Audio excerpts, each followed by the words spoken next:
องเอกมีชื่อว่าเกษณาสมบัติและตัวแทนจากเมืองมหาไซมาในบทเพลงเพื่อนสองห้องข่าวเพื่อนทุกท่านให้กำลังใจน้องๆในเรื่อง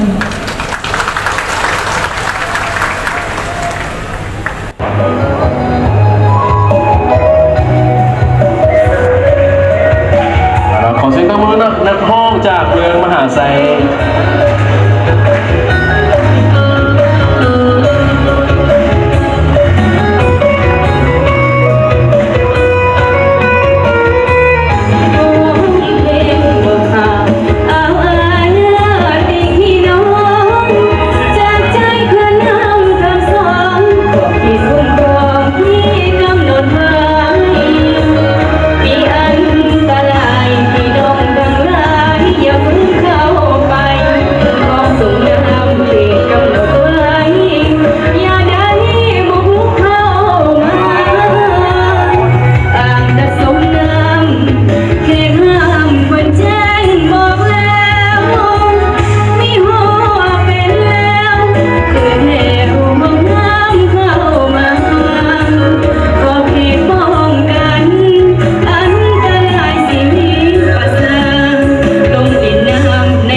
เมืองมหาไซ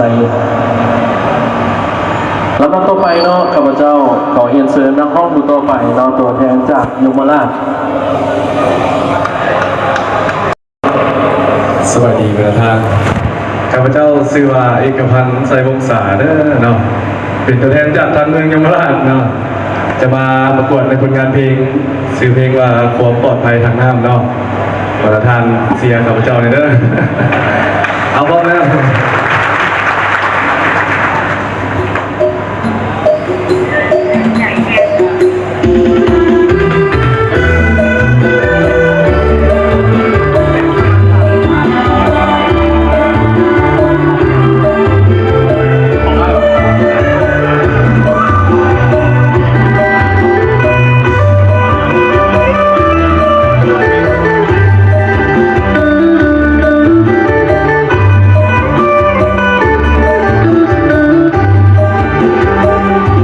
สวยงามมากเครื่องไฟฟ้าน้ำเกินสองติดพันพ่อแม่พี่น้องห่วงปองดองปกปักรักษาอ่างน้ำเกินสองปล่อยลงคลองผลิตไฟฟ้าขอเตือนพี่น้องประสานพร้อมกันหันมาฟังเด้อความปลอดภัยทางน้ำหากทำตามแล้วจะปลอดภัยเหตุเป็นห้ามอย่าเข้ามาไกลสัตว์เลี้ยงผูกไว้อย่าให้เข้ามาเพิ่นติดป้ายห้ามระดับน้ำเปลี่ยนแปลงไว้วางการดิ่งเจือนหินขับขึ้นมาท่านเองนั่นนาสิอันตรายทองส่งน้ำไหลเปิดอ้อมหัวไว้อย่าได้ปีนเขาอันตรายแท้เด้อหมู่เจ้ายิ่งตกไทยเท่าเจ้าสิหมื่นโลอย่าลงลอยน้ำอย่าพากันต้นผัวเด้อทุกคนกระแสน้ำสิพัดตัวตนเจ้าไหลเวียนบนทั้งแก่สีวาอย่าลงหาปลาตามสายทลาแต่ถึงละหอดไตใส่เบ็ดใส่มองบ่ได้ระดับน้ำลายอย่าได้ลงคอสายน้ำกระทังสายน้ำเย็นและน้ำไหลนองถ้าจำเป็นเบียดแก้มคอใส่สูสีพื้นต้องเด้อพี่น้อ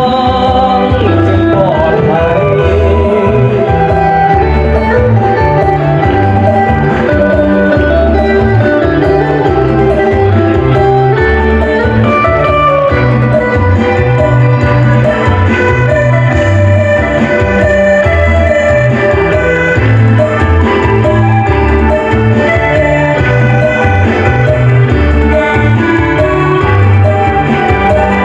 มองส่งน้ำไหลเพิ่นอ้อมหัวไว้อย่าได้ปีนเขาอันตรายแท้เด้อหมู่เจ้าปีนตกไทยเขาเจ้าสิหมื่นลม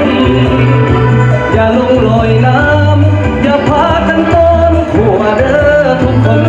กระแสน้ำสิพัดตัวตน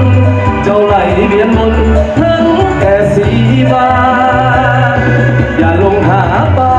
ตามสายทลาแต่เนื้อหอดไตใส่เบ็ดใส่มองบ่ได้ระดับน้ำลายอย่าได้ลงคอสายน้ำกระทังสายน้ำเย็นน้ำไหลนองถ้าจำเป็นเหตุเบียกแค้นคอใส่สูสีพื้นต้องเด้อพี่น้องจึงปลอดภัย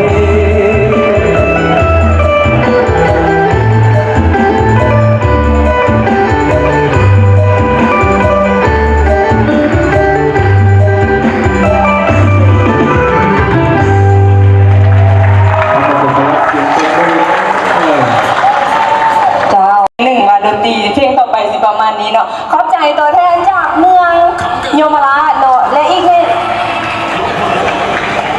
เจ้าและอีกเรื่องหนึ่งเนาะเพื่อเป็นการพูดคะแนนให้กับบรรดานักร้อง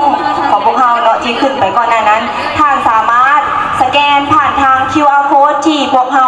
มีอยู่ในเจียวาระอยู่ในกระเป๋าของทุกท่าน ที่ท่านได้รับเนาะหรือว่าทางด้านข้างพวกเขาจะติดอยู่แต่ละเสาเนาะเป็นจุดไปถ้าว่าท่านสะดวกด้านใดก็สามารถสแกนแล้วก็ให้คะแนนนักฮ้องของพวกเราได้เลยเจ้าและต่อไปขอเชิญตัวแทนจาก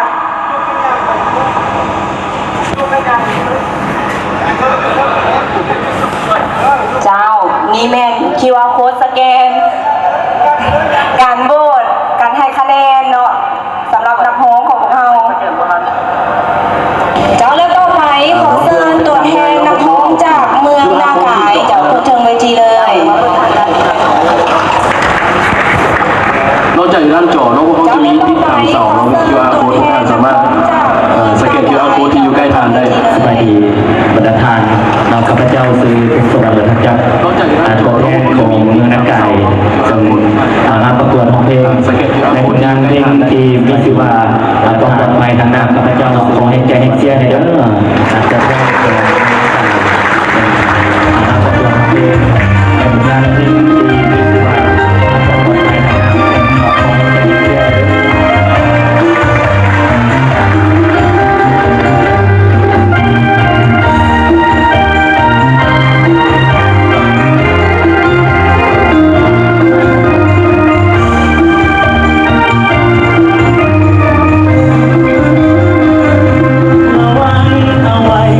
ความปลอ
ขึ้นเทิงเวทีเลยเจ้า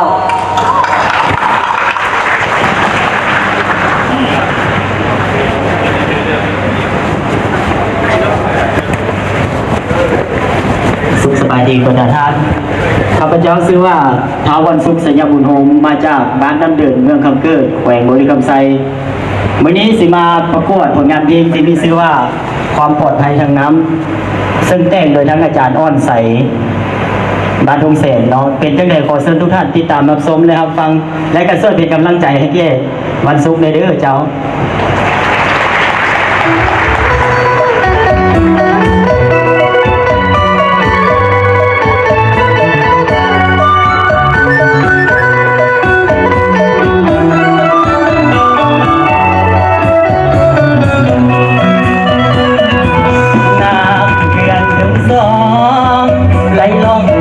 จากเมืองนา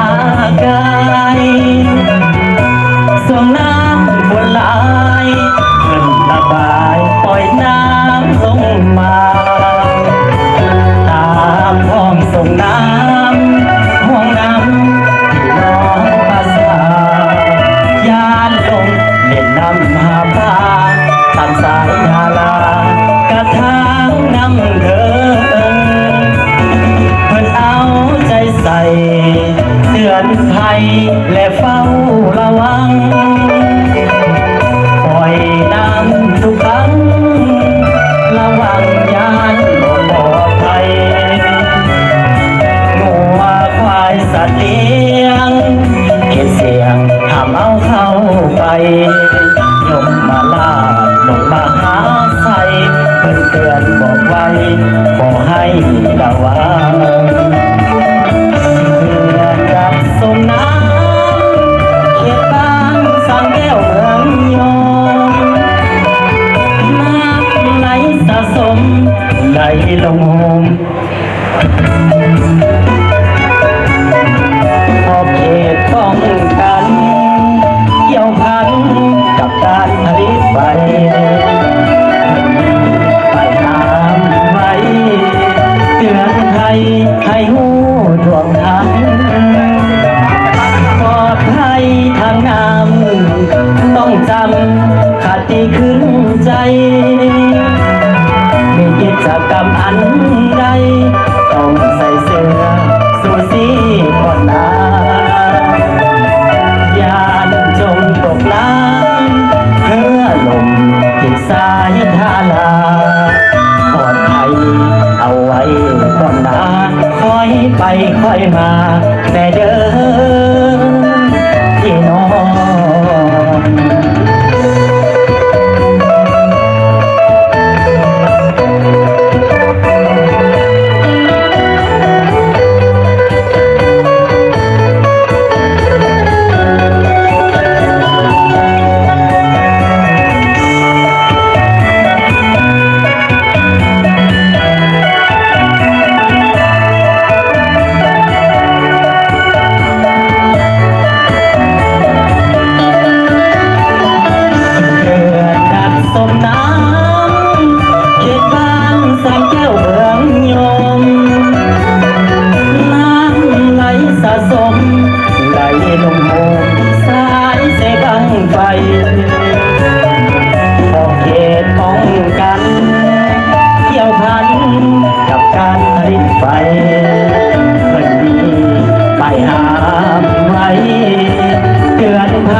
ให้หู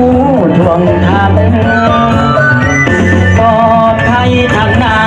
ำต้องจำคติขึ้นใจเป็นกิจกรรมอันใดต้องใส่เสื้อสูสีก่อนน้ำยานจมตกน้ำเพื่อลมที่สายทาลา